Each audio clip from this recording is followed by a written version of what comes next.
Hello children, I hope you all are well and safe at home. I am Vimlesh Sharma from Shiv Jyoti educational group Kota. आज हम हिंदी पाठ्य पुस्तक भारत की खोज का पाठ 3 पढ़ने जा रहे हैं। पाठ का नाम है सिंधु घाटी की सभ्यता। पाठ का सारांश देखते हैं।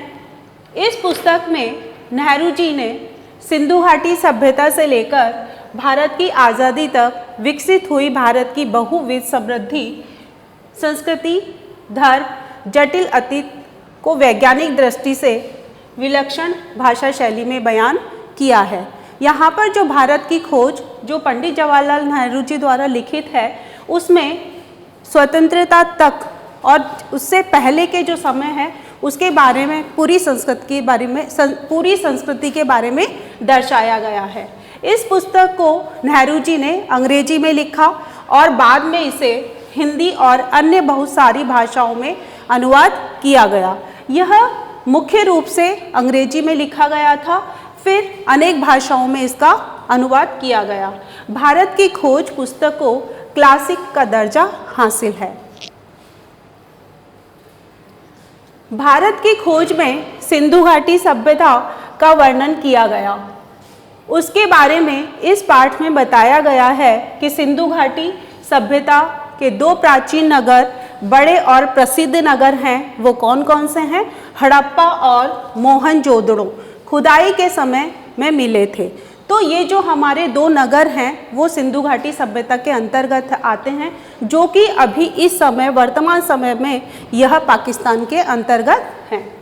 सिंधु घाटी सभ्यता के जो भी अवशेष प्राप्त हुए उससे ज्ञात होता है कि उस समय यह सभ्यता बहुत विकसित थी। सिंधु घाटी की सभ्यता के खंडहरों के जो अवशेष प्राप्त हुए हैं उनसे पता चलता है कि सभ्यता में नगर व्यवस्था बड़ी सुव्यवस्थित थी। यहाँ पर जो सिंधु घाटी सभ्यता है उसका जो नगर था, उनके जो शहर हुआ करते थे वो सुव्यवस्थित हुआ करते थे। उनकी जो व्यवस्थाएं थी वो पूर्ण रूप से अच्छी थी, जैसे नाली की व्यवस्था, वहाँ पर बाजार की व्यवस्था, वहाँ के सड़कों की व्यवस्था, वह बहुत ही अच्छे तरीके से थी, यानी सुव्यवस्थित थी।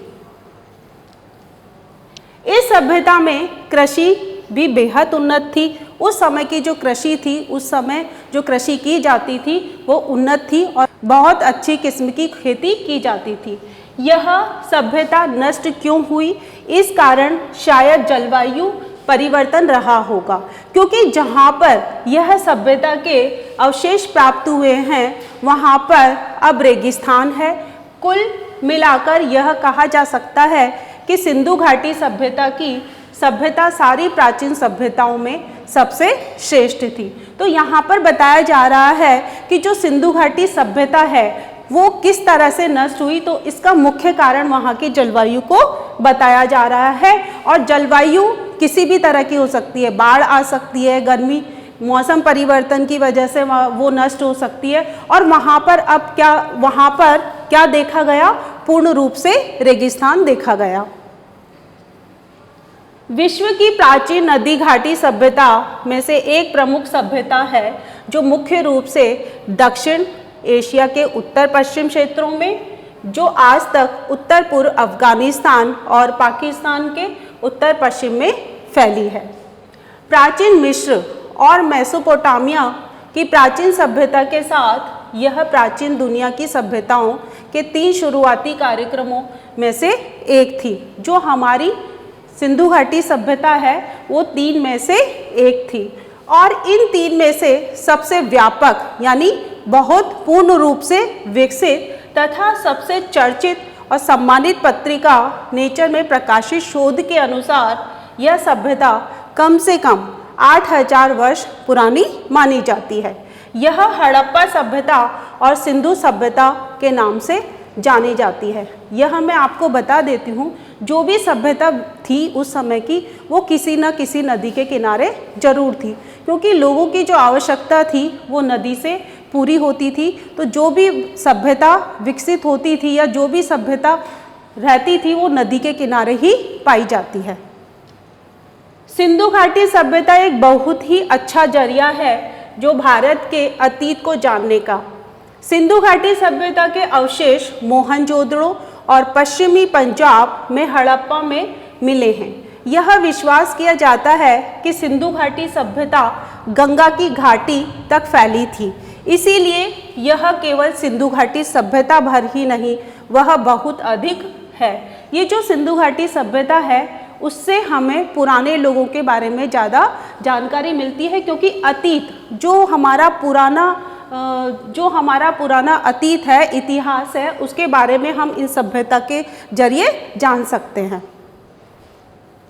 आर्यों का आना, जब सिंधु घाटी सभ्यता समाप्त हो गई उसके 1000 वर्ष बाद, करीबन 1000 वर्ष बाद आर्यों का आना माना जाता है। इस अध्याय में बताया गया है कि कैसे आर्य लोगों का आना मुमकिन हुआ और उनके आने का कारण क्या था। ऐसा माना जाता है कि आर्यों का प्रवेश सिंधु घाटी युग के लगभग 1000 बाद हुआ।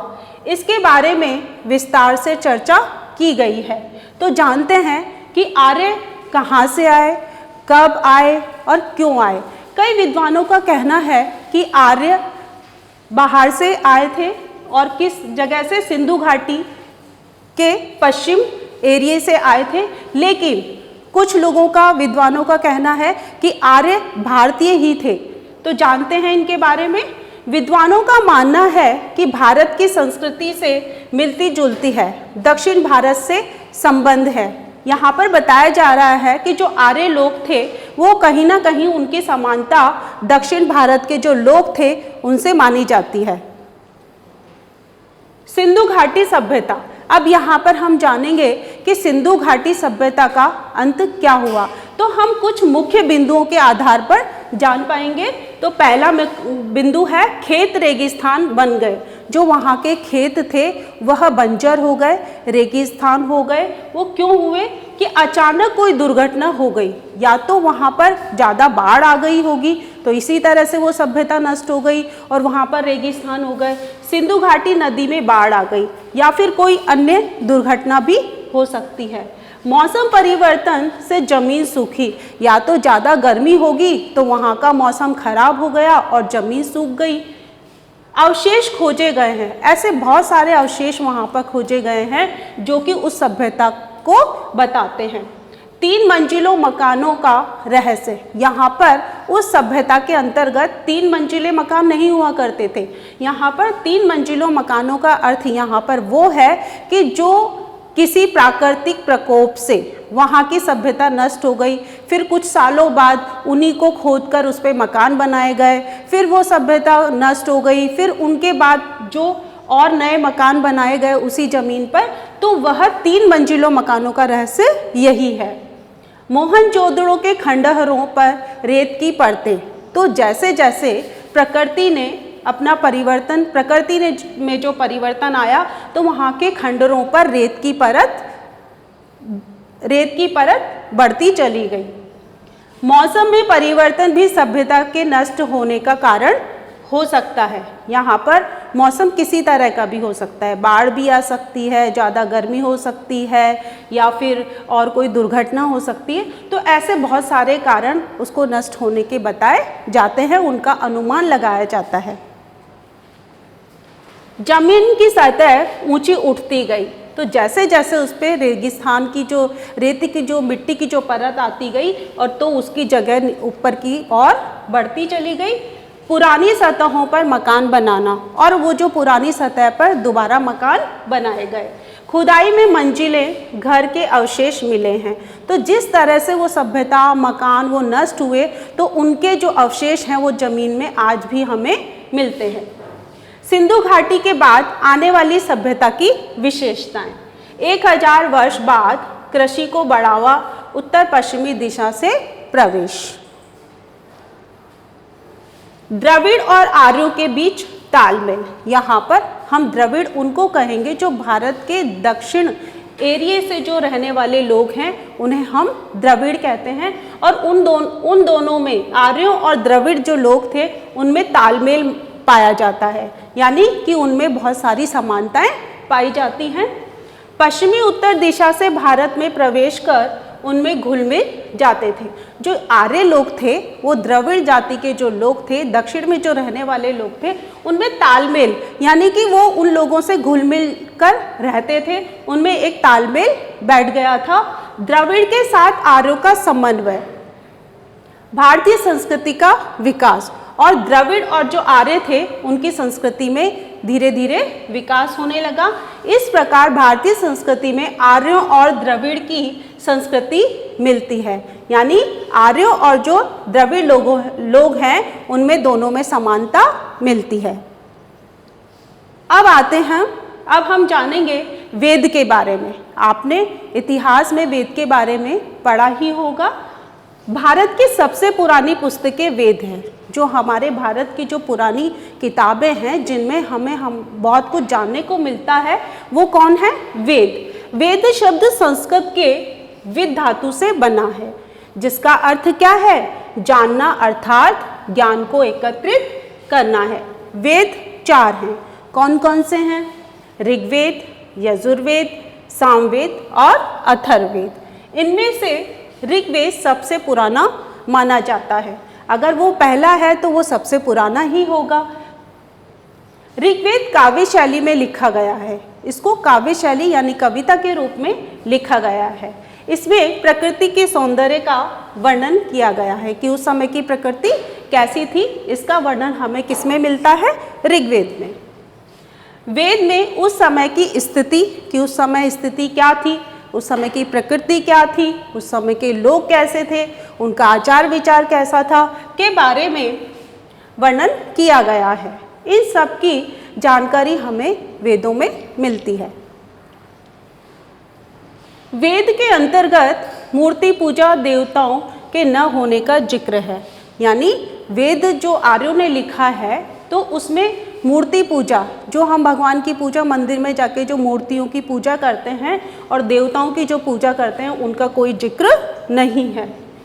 उस समय मानव मस्तिष्क इतना तेज था कि उन्होंने वेद की रचना की।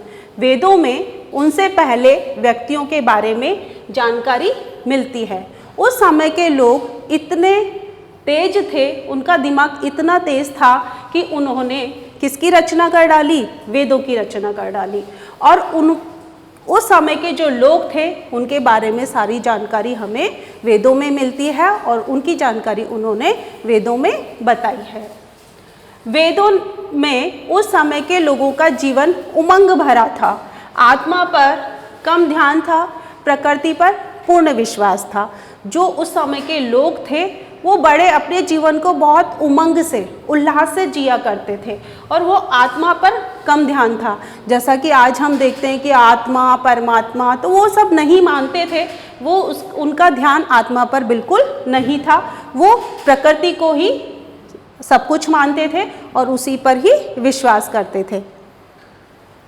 अब जानेंगे भारतीय संस्कृति की निरंतरता के बारे में कि हमें आरंभ में ही एक ऐसी सभ्यता और संस्कृति की शुरुआत दिखाई पड़ती है जो तमाम परिवर्तनों के बावजूद आज भी बनी है। उस सभ्यता, पुरानी सभ्यता से लेकर हमारे अभी तक बहुत सारे परिवर्तन आए। उन संस्कृति को आज भी बनाए हुए है भारत। वो किस तरह से कि भारत में जाति व्यवस्था उस समय की सामाजिक व्यवस्था को मजबूत बनाने और उसे शक्ति और संतुलन प्रदान करने के लिए आरंभ की गई थी। परंतु उत्तर वैदिक काल के बाद समाज में इस प्रथा ने गलत स्वरूप धारण कर लिया था, जिससे समाज का विकास होने की बजाय यह वर्गों में विभक्त हो गया था। पहले के लोग, जो वेद के वक्त के जो लोग थे, वो स्वतंत्र रूप से रहते थे, पर धीरे धीरे कुछ जाति व्यवस्थाएं हुई और उनका भी फिर दुरुपयोग होने लगा, तो उनका विकास रुक गया। अब जानते हैं उपनिषद के बारे में कि उपनिषद हैं क्या। उपनिषद वैदिक साहित्य है जिनसे पुराण, रामायण, महाभारत, यह उपनिषद उन्हीं में से एक है। इसका शाब्दिक अर्थ है जो शिक्षा गुरु के पास बैठकर सीखी जाती है। यह वैदिक साहित्य का अंतिम भाग है। जो उपनिषद है उसे वेदों के बाद का जो अंतिम भाग है उसी को हम उपनिषद कहते हैं। और उपनिषद का शाब्दिक अर्थ है कि शिक्षा जो हम लेंगे वो गुरु के पास ही बैठकर लेंगे। तो उपनिषद हमारे बहुत सारे थे, लेकिन जो हमें प्रमाण के रूप में मिले हैं तो वो उपनिषदों की संख्या क्या है? 108। उपनिषद का समय 800 ईसा पूर्व के आसपास का माना जाता है। यह कहा जाता है कि 800 ईसा पूर्व ही में उपनिषद को लिखा गया था। इनको लिखने का उद्देश्य था आत्मा परमात्मा के ज्ञान से लोगों को परिचित कराना कि आत्मा क्या है, परमात्मा क्या है, तो इनसे परिचित कराना इनका उद्देश्य था।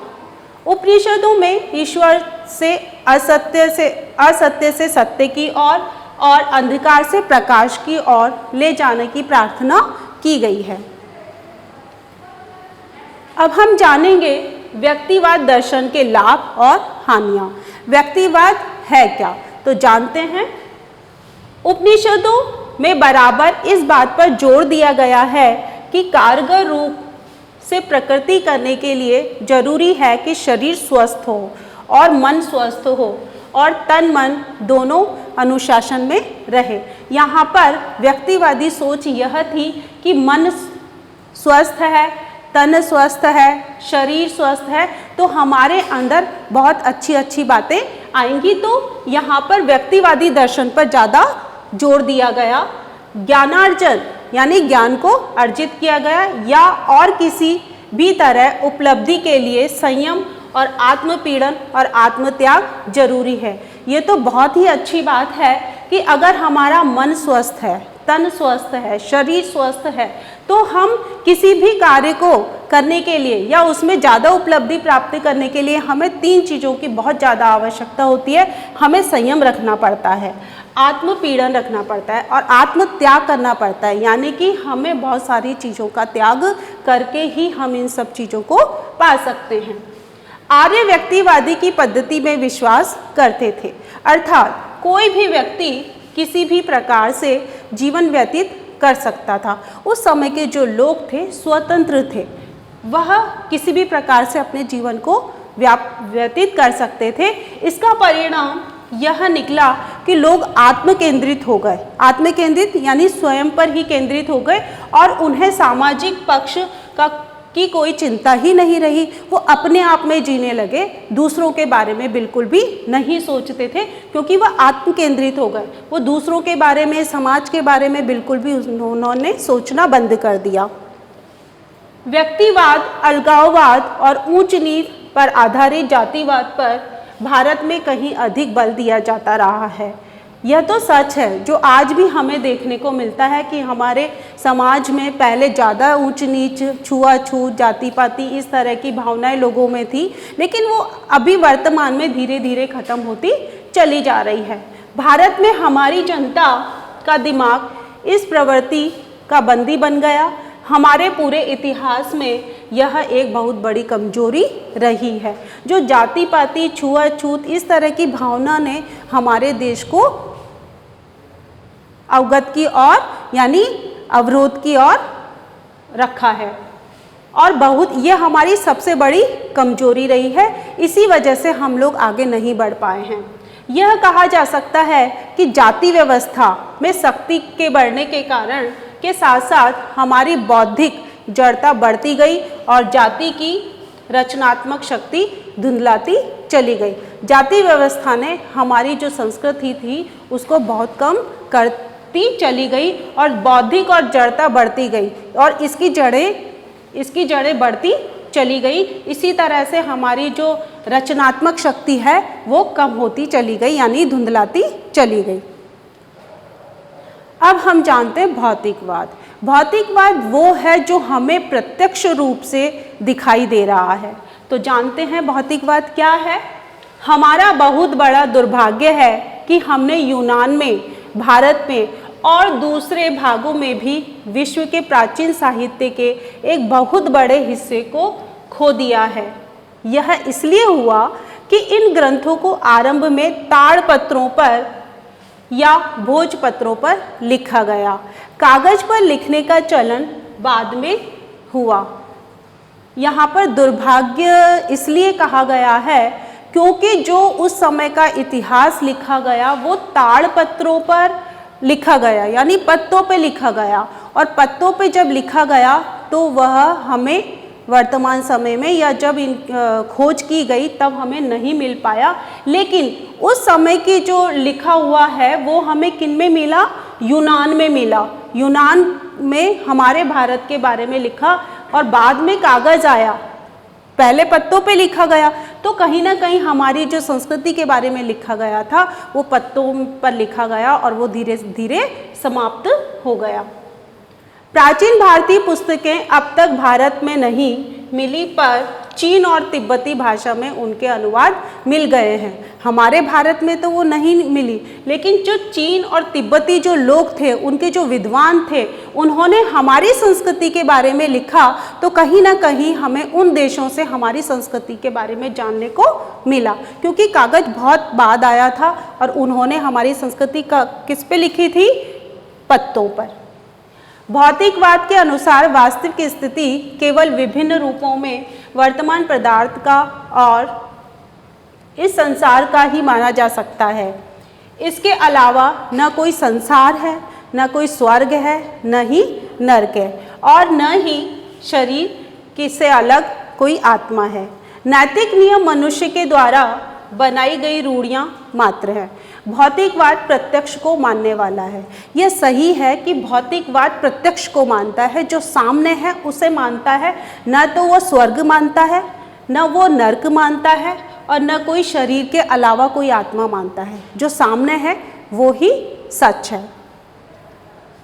महाभारत, अब हम जानेंगे महाभारत के बारे में।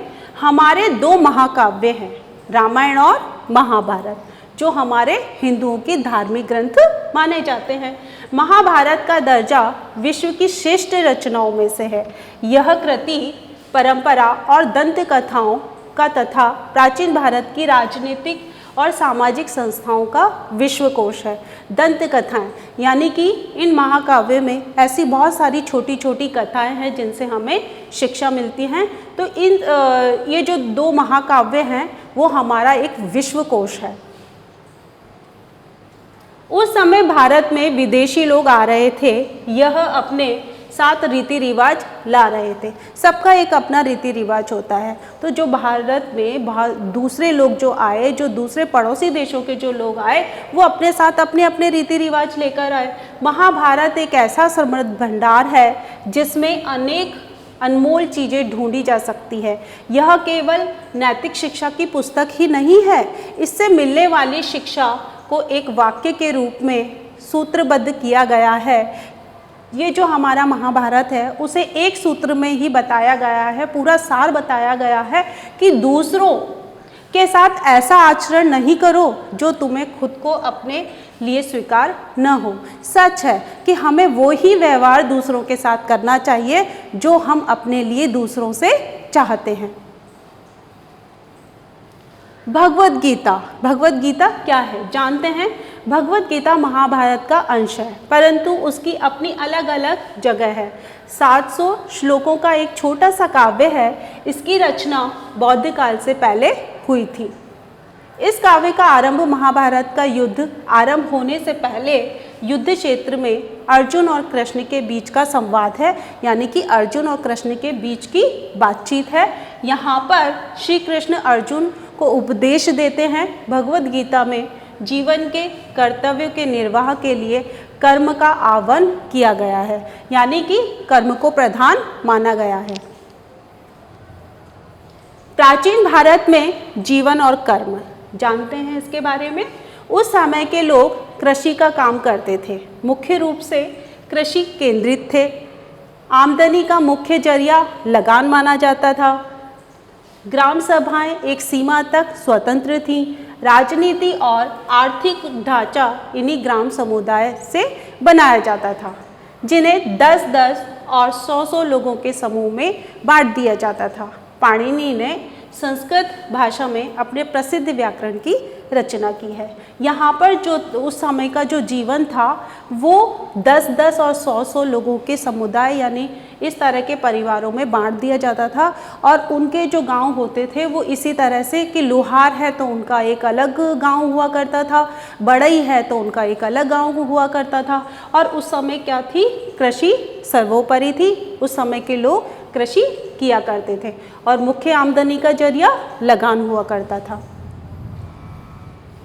औषध विज्ञान की पाठ्य पुस्तक के जनक धन्वंतरि माने जाते हैं। औषध विज्ञान के प्रसिद्ध पुस्तकें जो सदियों पहले लिखी गई थी वह चरक की है।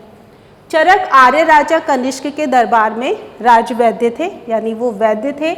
इस पुस्तक में बहुत सी बीमारियों का जिक्र है। उस समय भी शल्य चिकित्सा हुआ करती थी, कई तरह की दवाइयों से इलाज हुआ करता था। तो ये सब हमें चरक संहिता के अंतर्गत मिलती है और वो ये सारी बीमारियों का इलाज हमें उस पुस्तक के अंतर्गत मिलता है। उस समय विश्वविद्यालयों का जिक्र भी है। विद्यार्थियों के लिए अनेक आश्रमों की भी व्यवस्थाएं हैं। उस समय भी विश्वविद्यालय हुआ करते थे, आश्रम हुआ करते थे, उसी में बच्चे शिक्षा प्राप्त किया करते थे।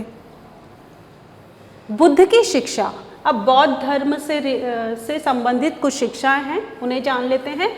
बुद्ध का संदेश उन भारतीयों के लिए बहुत नया और मौलिक था जो ब्रह्म ज्ञान की गुत्थियों में डूबे रहते थे। बुद्ध ने अपने शिष्यों से कहा कि सभी देशों में जाओ और इस धर्म का प्रचार करो। बुद्ध ने अपने बहुत सारे शिष्यों को इस धर्म के लिए चारों तरफ पूरे संसार में फैला दिया कि जाओ और इस धर्म का प्रचार करो। इस धर्म में जातियां आकर इस तरह से मिल जाती हैं जैसे समुद्र में नदियां। इस धर्म में जो बौद्ध धर्म है उसमें जातियां, सभी तरह के जाति के लोग आने लगे और इस धर्म को अपनाया। तो वो क्या बन गई, समुद्र में जिस तरह से नदियां आके मिलती है तो बौद्ध धर्म में भी बहुत सारी जातियों ने आके उस धर्म को अपना लिया।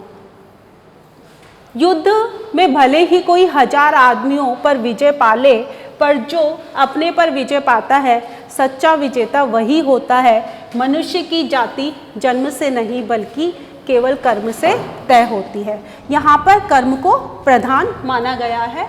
उनकी यह शिक्षा थी कि कोई 1000 आदमियों पर विजय पाले, लेकिन सच्चा विजयी कौन है, जो अपने पर विजय पाता है, वो ही सच्चा विजेता कहलाएगा। इस संसार, दूसरी शिक्षा है, इस संसार में घृणा का अंत घृणा से नहीं होता, घृणा का अंत प्रेम से होता है। अगर हम चाहें कि घृणा को घृणा से काटें, लेकिन नहीं, हम उसको हम उसकी घृणा का अंत किससे कर सकते हैं, प्रेम के द्वारा।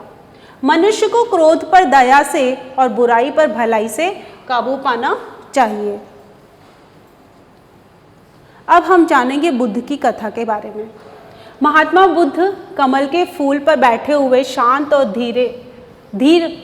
और धीर वासना और लालसाओं से परे, इस संसार के तूफान और संघर्षों से दूर, इतनी दूर पहुँच से इतने परे कि मालूम होते हैं जैसे उन्हें पाना असंभव हो। यहाँ पर नेहरू जी बता रहे हैं कि जब हम बुद्ध को देखते हैं या बुद्ध के जो स्थान जहाँ पर उनने लोगों को ज्ञान दिया उसको देखते हैं तो हमें बिल्कुल सजीव से प्रतीत होते हैं कि जब हम उन्हें दोबारा देखते हैं तो उनकी आकृति जीवन शक्ति से भरी जान पड़ती है। युग पर युग बीत जाते हैं पर बुद्ध हमसे बहुत दूर नहीं मालूम होते। जब हम फिर उस स्थान को देखते हैं तो हमें ऐसा लगता है कि वो हमारे सामने हैं।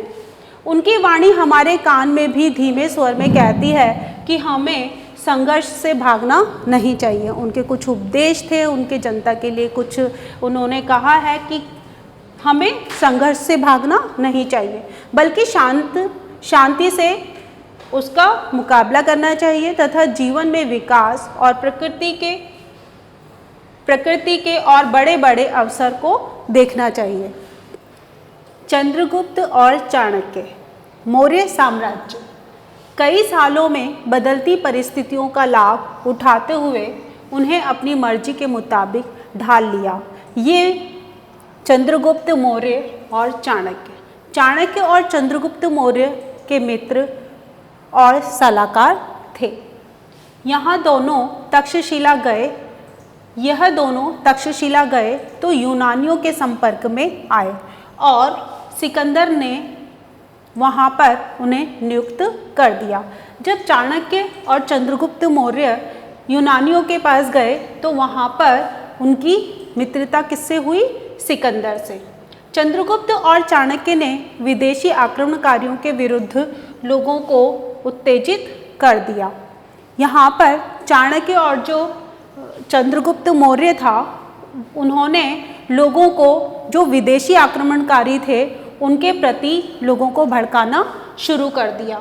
चंद्रगुप्त और चाणक्य का साथ लोगों ने दिया और लोग समझ गए थे कि जो विदेशी आक्रमणकारी हमारे ऊपर राज करते हैं, तो वह चाणक्य और चंद्रगुप्त का साथ देने लगे। चाणक्य का दूसरा नाम कौटिल्य है। इनका अर्थशास्त्र और राजनीति शास्त्र अधिक महत्वपूर्ण है। इस युग के बारे में एक प्राचीन भारतीय नाटक है मुद्रा राक्षस। इस नाटक में चाणक्य की तस्वीर उभरती है, साहसी और षड्यंत्र, अभिमानी और प्रतिरोधी, जो न कभी अपमान को भूलता है और न लक्ष्य को ओझल होने देता है। यहाँ पर चाणक्य के स्वभाव के बारे में बताया गया है कि वह क्या है? साहसी और षड्यंत्र अभिमानी व्यक्ति है, प्रतिरोधी व्यक्ति है। वो अपने अपमान को कभी भी नहीं भूलता और उसका बदला लेकर रहता है। इनकी पुस्तक में चर्चित विषय हैं। इनकी पुस्तक में बहुत कुछ लिखा है, उसका हमने कुछ अंश लिया है।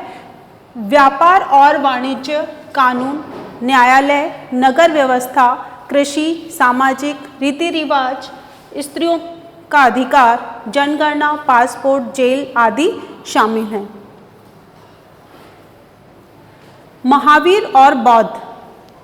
जैन धर्म और बौद्ध धर्म दोनों वैदिक धर्म से कटकर अलग हुए थे और यह उसकी शाखाएं हैं। जो हमारा वैदिक धर्म था, उससे अलग होने वाले दो धर्म हैं, जैन धर्म और बौद्ध धर्म। दोनों धर्म अहिंसा पर बल देते थे। वह अहिंसा पर ज़्यादा बल देते थे। जिस तरह से हमारे महात्मा गांधी जी अहिंसा के पुजारी माने जाते हैं, उसी तरह से महावीर स्वामी और बौद्ध अहिंसा को ज़्यादा बल देते थे। जैन धर्म के संस्थापक और बौद्ध समकालीन थे, दोनों क्षत्रिय थे। जो ये दोनों धर्म थे समकालीन, यानी उनमें बहुत सारी समानताएं थी। बुद्ध का जन्म वैशाख की पूर्णिमा को हुआ था और निर्वाण भी इसी तिथि को हुआ था। यहाँ पर निर्वाण का अर्थ है मृत्यु। तो जिस तिथि को उनका जन्म हुआ था, उसी तिथि को उनकी मृत्यु हुई थी। बुद्ध ने प्रचलित धर्म, अंधविश्वास, कर्मकांड एवं पुरोहित परपंच आदि की निंदा की है। उनका आग्रह तर्क, विवेक और अनुभव पर था। उनका बल नैतिकता पर था। अब यहाँ पर जानेंगे सम्राट अशोक के बारे में। सम्राट अशोक चंद्रगुप्त मौर्य के पोते थे।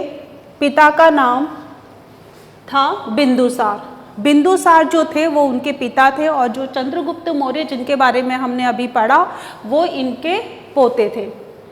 273 ईस्वी पूर्व में अशोक एक महान साम्राज्य का उत्तराधिकारी हुआ। वह पश्चिमोत्तर प्रदेश के शासक रह चुके थे, जिसकी राजधानी विश्वविद्यालय की नगरी तक्षशिला थी।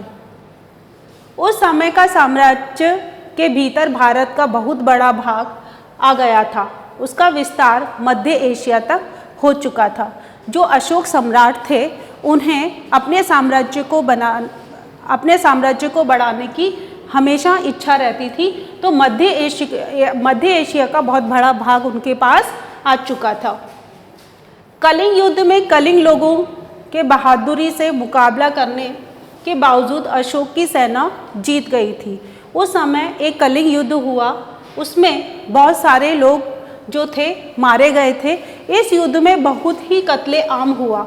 जब इस बात का पता अशोक को चला तो उन्हें बहुत दुख हुआ। वैसे तो अशोक ने बहुत सारे युद्ध किए थे, लेकिन जो कलिंग युद्ध था उसमें बहुत ही कत्लेआम हुआ।